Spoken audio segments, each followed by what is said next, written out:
안녕하십니까? 최현일 교수의 부동산 분석과 미래 전망 시간입니다.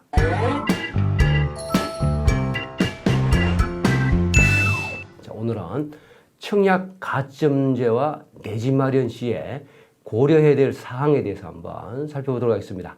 청약 가점제는 무엇이고 내집 마련할 때 주의하거나 생각해 봐야 될 이런 점들은 어떤 것들이 있는지에 대해서 한번 살펴보도록 하겠습니다. 먼저 첫 번째는 청약 가점제입니다. 자, 청약 가점제라고 하는 것은 동일 순위 내에서 경쟁이 발생할 경우 무주택 기간과 부양 가족 수, 청약 통장 가입 기간을 기준으로 산정한 가점 점수가 높은 순서대로 당첨자를 선정하는 제도입니다. 자, 여기서 말하는 가점 항목은 무주택 기간이 32점, 부양 가족 수가 최대 35점, 청약 통장 가입 기간이 최대 17점으로 이 세 개 항목을 합했을 때 최고 점수는 84점 만점으로 이렇게 통계가 나옵니다. 이렇게 점수가 높으면 높을수록 우선적으로 당첨이 가능한 이런 제도가 청약 가점제라고 생각하시면 됩니다. 자, 청약 가점제 조금 더 살펴보도록 하겠습니다. 먼저 첫 번째는 청약 가점제 적용 방법은 면적별로 차이가 있는데 전용 면적 85제곱미터 이하와 전용 면적 85제곱미터 초과로 구분해서 청약 가점제가 적용이 되고 있습니다. 그리고 주택 유형별로는 국민주택과 민영주택으로 또 구분이 되고 있습니다. 이 전용 면적 85제곱미터 이하의 당첨자 선정 방식의 경우 국민주택은 가점제에 따라서 공급을 하게 되고 민영주택은 가점제와 추첨제를 혼용해서 당첨자를 선정을 하게 됩니다. 그리고 전용 면적 85제곱미터 초과의 당첨자 선정 방식의 경우 민영주택에 있어서 추첨제로 하되 예외 규정을 적용해서 가점제와 추첨제를 혼용하는 경우도 있습니다.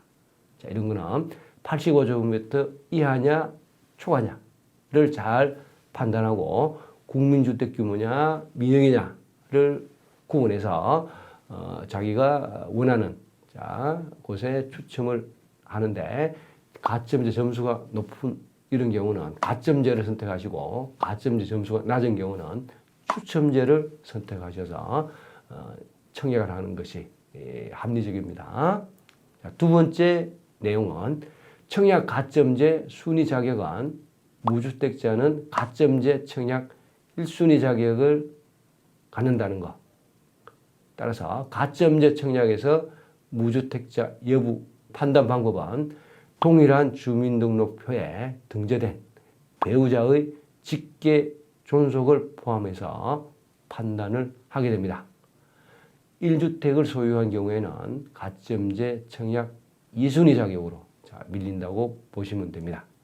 자, 세 번째는 청약 가점제의 계산 방법은 세 가지 항목으로 구성이 되는데 앞서 설명드렸듯이 무주택 기간은 최대 32점까지, 자, 부양 가족 수는 최대 35점, 그리고 입주자 저축 가입 기간은 최대 17점에서 총점 84점 만점으로 이렇게 구분이 되고, 그 나와 있는 표를 보시면 무주택 기간 32점이 상한인데 1년 미만은 2점, 1년 이상 2년 미만은 4점에서 2점 단위로 쭉 올라가서 최대 15년 이상은 32점 만점이 되겠습니다.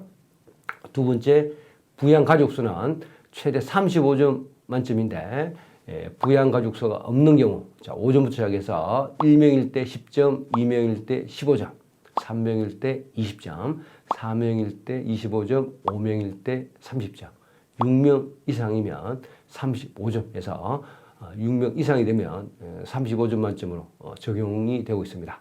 그리고 저축 가입 기간인데 6개월 미만은 1점에서 6개월 이상 1년 미만은 2점, 그리고 1년부터 2년 미만은 3점에서 1점 단위로 쭉 올라가서 15년 이상의 경우 최대 점수 17점으로 이렇게 산정이 돼서 가점이 부여가 됩니다.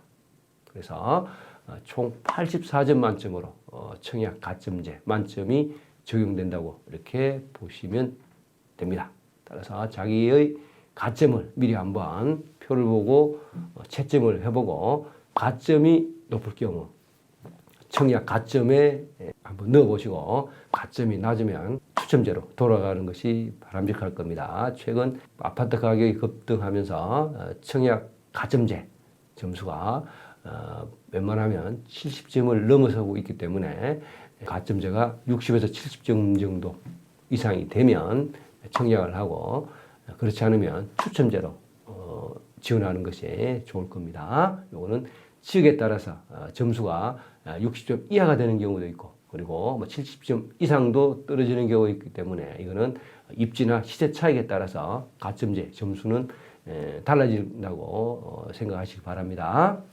자, 그리고 마지막으로 그러면 이 실수요자들이 내 집 마련할 때 어떤 점을 고려를 하고 투자를 해야지 좋을지에 대해서 한 3가지만 설명을 드리겠습니다. 자, 첫 번째는 본인의 명확한 목적에 맞는 주택을 구입을 하시기 바랍니다.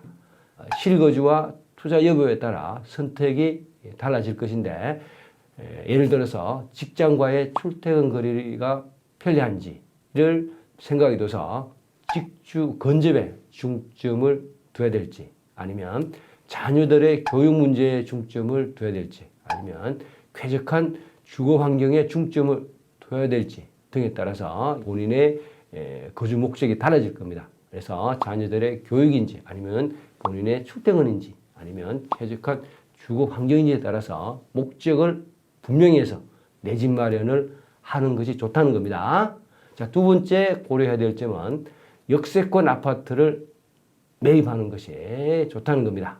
역세권 아파트는 매입을 해놓으면 본인이 살기도 편리하고 아니면 자기가 살지 않더라도 임대 수요가 풍부하기 때문에 임대를 놓기 좋다는 것. 따라서 반드시 역세권 아파트 도보로 10분 이내는 다 역세권이라고 보시면 됩니다. 그리고 멀게는 저는 개인적으로 20분까지도 역세권으로 볼 수가 있기 때문에 걸어서 20분 정도는 운동 삼아서 치고 10분에서 20분 정도의 아파트를 매입하시기 바랍니다. 이 역세권 아파트가 왜 중요한지 하면 1990년도 일본의 버블 붕괴로 주택 가격이 반토막이 났는데도 역세권의 주택들은 살아남았다고 합니다. 따라서 앞으로 우리나라 또 버블 붕괴에 대한 염려가 계속 지적이 되고 있고 특히 코로나 사태로 버블 붕괴 시나리오까지 등장하고 있기 때문에 만일에 버블이 붕괴되더라도 피해를 최소화할 수 있는 방법은 역세권 아파트를 가지고 있는 것이 좋다는 생각이 듭니다. 따라서 앞으로 아파트를 구입할 때는 역세권 아파트를 사시기 바랍니다. 자, 마지막 세 번째는 단지 규모가 1000가구 이상인 곳은 찾으라는 것. 아무래도 가구 수가 많다면 관리비도 저렴하고 편의시설도 많이 갖춰져 있기 때문에 여러 가지 편리한 장점이 많습니다. 그리고 가구 수가 많은 것은 그만큼 수요도 많다고 보시면 좋기 때문에 가능하면 1, 200가구의 이런 단지보다는 1000가구 이상의 대규모 단지를 선택하는 것이 좋습니다. 자, 마지막으로 결론입니다. 주택을 구입할 때는 다양한 변수와 리스크가 상존하기 때문에 실수요자들의 입장에서는 주의 깊게 살펴보고 철저한 분석을 통해서 접근을 하셔야 됩니다. 직장과의 거리라든지 자녀들의 학군 문제, 생활 편의시설, 대중교통 접근성, 마지막으로 지역의 발전 가능성까지 꼼꼼히 따져보고 여러 가지를 생각하고 분석해서 복합적으로 판단해서 선택하는 지혜가 필요합니다. 자, 이렇게 해서 내 집 마련을 할 때 고려해야 될 내용을 중심으로 살펴봤습니다. 자, 이렇게 해서 오늘 설명은 마치도록 하겠습니다.